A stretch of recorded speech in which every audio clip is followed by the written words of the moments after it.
صراط مستقیم کورس کا آج ہم نے 19واں سبق پڑھنا ہے۔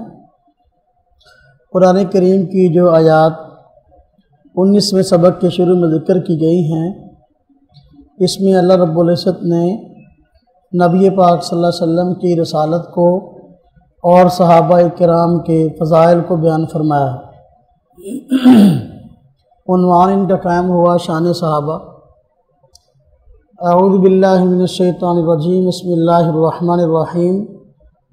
فرمایا محمد الرسول اللہ والذین معہ اشداء علی الکفار رحماء بینہم تراہم رکعا سجدا یبتغون فضلا من اللہ ورضوانا سیماہم فی وجوہہم من اثر السجود ذالک مثلہم فی التوراۃ ومثلہم فی الانجیل كزرع أخرج شطأه فآزره فاستغلظ فاستوى على سوقه يعجب الزراع ليغيظ بهم الكفار وعد الله الذين آمنوا وعملوا الصالحات منهم مغفرة وأجرا عظيما۔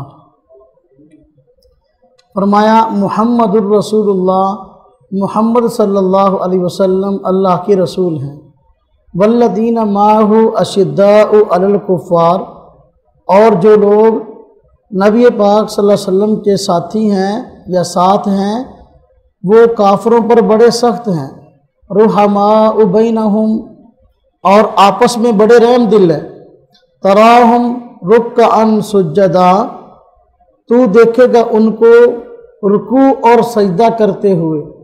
یبتغون فضلا من اللہ ورضوانا، چاہتے ہیں وہ اللہ کا فضل اور اس کی خوشنودگی۔ سیماہم فی وجوہہم من اثر السجود، فرمایا ان کے چہروں میں سجدوں کے نشانات ہیں۔ ذالک مثلہم فی التوراۃ ومثلہم فی الانجیل، یہ ہے ان کی مثال تورات میں اور ان کی مثال انجیل میں۔ کزرع اخرج شطأہ، فرمایا کہ جیسے ایک کھیتی ہے کہ اس نے نکالی،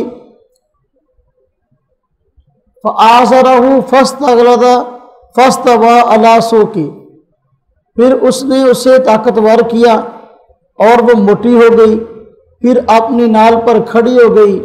یعجب الزراع لیغیظ بہم الکفار، وہ کسانوں کو اچھی لگتی ہے تاکہ ان کافروں کو غصہ دلائے، لیغیظ بہم الکفار، تاکہ ان کے ذریعے سے کفار کو برانگیختہ کرے۔ وعد اللہ الذین آمنوا وعملوا الصالحات، وعدہ کیا اللہ رب العزت نے ایمان والوں سے اور ان لوگوں سے جنہوں نے نیک اعمال کیے، منہم ان میں سے، مغفرۃ واجرا عظیما، مغفرت کا اور بڑے اجر کا۔ اللہ رب العزت نے ان آیات میں نبی پاک صلی اللہ علیہ وسلم کی رسالت کو ثابت فرمایا اور واضح فرمایا۔ پہلے تو فرمایا محمد الرسول اللہ، محمد صلی اللہ علیہ وسلم اللہ کے رسول ہیں۔ نبی پاک صلی اللہ علیہ وسلم نے اعلان نبوت فرمایا، اعلان رسالت فرمایا تو مشرکین مکہ نے آپ کو جھٹلایا اور آپ کے خلاف طرح طرح کی باتیں کی۔ اللہ رب العزت نے نبی پاک صلی اللہ علیہ وسلم کی رسالت کو بیان فرمایا محمد الرسول اللہ، کہ محمد صلی اللہ علیہ وسلم جو دعویٰ رسالت فرماتے ہیں اس دعویٰ رسالت کے اندر بالکل سچے ہیں۔ والذین معہ اشداء علی الکفار، اب صحابہ کرام کی شان کو بیان فرمایا۔ صحابہ کرام سے مراد وہ افراد جن کو ایمان کی حالت میں نبی کریم صلی اللہ علیہ وسلم کی صحبت نصیب ہوئی اور ایمان پر ان کا انتقال ہوا۔ فرمایا جو صحابہ کرام ہیں نبی پاک صلی اللہ علیہ وسلم کے ساتھ رہتے ہیں، ان کی شان یہ ہے کہ وہ کافروں کے متعلق تو بڑا سخت رویہ رکھتے ہیں، رحماء بینہم، لیکن آپس کے اندر بڑے نرم دل ہیں، اپنے لوگوں کے ساتھ نرم سلوک کرتے ہیں، کافروں کے ساتھ سخت سلوک کرتے ہیں۔ فرمایا تراہم رکعا سجدا، آپ دیکھیں گے صحابہ کرام کو کہ وہ اللہ کی عبادت میں لگے رہتے ہیں، کوئی رکوع میں ہے تو کوئی سجدے میں ہے۔ یبتغون فضلا من اللہ و رضوانا، جو اللہ کی عبادت کرتے ہیں اس عبادت سے ان کا مقصود دنیا کی کوئی شہرت حاصل کرنا نہیں، دنیا کا کوئی مال حاصل کرنا نہیں، بلکہ ان لوگوں کا مقصد اللہ کی رضا ہے۔ اللہ کی رضا کے لیے وہ سب لوگ اللہ کی عبادت کو کرتے ہیں۔ فرمایا کہ سیماہم فی وجوہہم من اثر السجود، وہ عبادت اتنی کثرت سے کرتے ہیں، اللہ کے آگے سجدہ ریز اتنی کثرت سے ہوتے ہیں کہ ان کے چہروں پر، ان کی پیشانیوں پر سجدے زیادہ کرنے کی وجہ سے نشانات بن گئے۔ ذالک مثلہم فی التوراۃ ومثلہم فی الانجیل، صحابہ کرام کی یہ شان اللہ نے بیان کی کہ بڑے عبادت گزار ہیں، بڑے نرم دل ہیں، آپس میں کفار کے متعلق بہت سخت دل ہیں، کفر کو برداشت نہیں کرتے۔ ہاں مسلمانوں میں جو ہے وہ بھائی چارے کے قائل ہیں، یہ صفات ان کی کہ بہت عبادت گزار ہیں، ان کی یہ صفتیں قرآن نے بیان کر دی، اور ساتھ فرمایا یہ مثالیں اللہ رب العزت نے ان کی تورات میں بھی بیان کی ہیں، انجیل میں بھی بیان کی ہیں۔ تورات اور زبور میں اور انجیل میں جتنی کتب مقدسہ ہیں تقریباً سب کے اندر ہمارے پیارے پیغمبر صلی اللہ علیہ وسلم کے تشریف لانے کی خوشخبریاں موجود ہیں۔ جہاں آپ صلی اللہ علیہ وسلم کے تشریف لانے کی خبریں موجود، وہاں آپ کے صحابہ کرام کا تذکرہ بھی موجود ہے۔ تو اللہ رب العزت نے اسی بات کی طرف اشارہ فرمایا کہ پیارے پیغمبر صلی اللہ علیہ وسلم کی رسالت، آپ کا آنا، آپ کی صفات تو موجود ہے ہی، آپ کے صحابہ کی صفات بھی تورات میں موجود ہیں، انجیل میں موجود ہیں۔ تو یہ محض قرآن ہی ان کی شان کو بیان نہیں کرتا، تورات اور انجیل بھی ان کی شان بیان کر رہی ہے۔ کَذَرْعٍ أَخْرَجَ شَطْأَهُ فَآزَرَهُ فَاسْتَغْلَظَ فَاسْتَوَىٰ عَلَىٰ سُوقِهِ۔ فرمایا دیکھو نبی کریم صلی اللہ علیہ وسلم نے جو جماعت صحابہ کرام کی تیار کی ہے، اس جماعت کی مثال بالکل اس کسان کی طرح ہے جو کسان محنت کر کے پہلے زمین میں ہل چلاتا ہے، ہل چلانے کے بعد اس میں بیج ڈالتا ہے اور بیج سے ایک ننھی سی کونپل نکلتی ہے، اس کونپل کو پھر جو ہے مسلسل دیکھ بھال کے ساتھ جو ہے دن رات ایک کر کے محنت کر کے آگے پروان چڑھاتا ہے کسان جس نے اس کو بیجا ہے، اس میں کھاد ڈالتا ہے، اس کی گوڈی کرتا ہے، جڑی بوٹیاں جو نقصان پہنچانے والی ان کو کھیڑتا ہے، تو پھر آخر کار ایک وقت آتا ہے کہ وہ جو ننھی کونپل ایک چھوٹا سا پودا ظاہر ہوا تھا آخر کار ایک بہت بڑا پھلدار درخت بن جاتا ہے۔ فرمایا دیکھو جس درخت کو کسان نے بویا ہوتا ہے، جب وہ درخت آہستہ آہستہ ترقی کر کے بہت بڑا درخت پھلدار بن جاتا ہے تو کسان جب اس کو دیکھتا ہے تو اس کا دل خوش ہو جاتا ہے، یہ میری محنت ہے، کہاں سے میں نے اس کو کہاں تک پہنچا دیا، یہ پھل ہیں، ان پھلوں کو حاصل کرنے کے لیے میں نے اتنی رات دن کی جو ہے دوڑ لگائی تھی اور اتنی محنت کی تھی، وہ خوش ہوتا ہے۔ فرمایا نبی پاک صلی اللہ علیہ وسلم نے اسلام کا پودا لگایا، اسلام کا پودا لگایا، صحابہ کرام کو تیار کیا، ایمان لانے والے لوگ تیار ہو گئے، جہاں تک ان کی بھی روحانی تربیت فرماتے رہے، پھر ایسی ان کی روحانی تربیت فرمائی کہ وہی لوگ جو بکریاں چرانے والے تھے، وہی لوگ جن کو زندگی میں رہنے کا شعور نہیں تھا، وہ پوری کی پوری امت کے مقتدا بن گئے، اور وہی لوگ دنیا کے باشعور اور سب سے زیادہ سمجھدار بن گئے۔